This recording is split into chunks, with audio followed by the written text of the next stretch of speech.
Good evening. We begin with the CTV News investigation now into why an innocent Ontario man got pulled over dozens of times over almost 2 years. He says police officers on the lookout for stolen cars continually targeted him. CTV's Jon Woodward has been following the story and joins us live now with more. John. Raheem, it's a new example of how smart car thieves can use smart tactics to get the police off their back, but it can ensnare innocent people.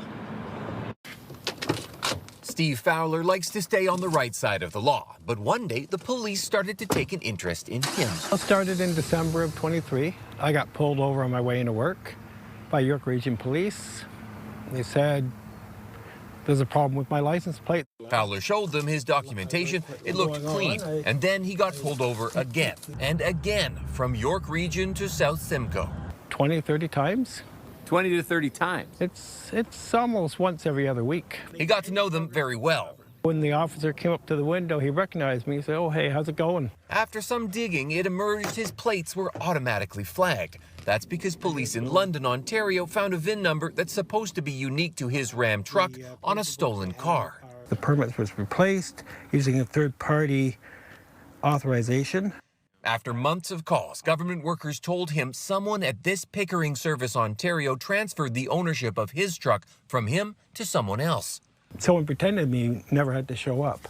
It was all done through computers and emails. After CTV News started asking questions, South Simcoe police inspected his vehicle. That proved his truck wasn't stolen. Only then did Ontario's Ministry of Transportation remove the flag from his truck. South Simcoe police told us in a statement this is an unusual matter that requires the assistance of the individual, Ministry of Transportation, and the Insurance Bureau of Canada. But as VIN fraud is on the rise, agencies have to prepare how to handle it when criminals use the VIN number of someone innocent, says Dan Service of VIN Verification Incorporated. I think that VIN fraud has proliferated so much in the past few years that it's overwhelmed many of the organizations' capacity to address it. Some Service Ontario workers have been convicted, like Tanisha Baird in Brampton earlier this year. Service said an investigation might determine whether someone is at fault or whether they were just duped. The ministry responsible for Service Ontario would only say Service Ontario is in regular communication with all of its service providers who are required to comply with the government's policies and procedures. Fowler is back on the road, but he does worry if this isn't dealt with, what happened to him will just happen to someone else.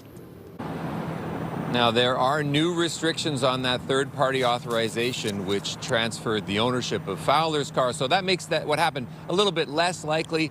But the scale of car theft is enormous, and there are many other cars with duplicate VINs out there. Carfax estimates there could be over 100,000 on Canadian roads right now.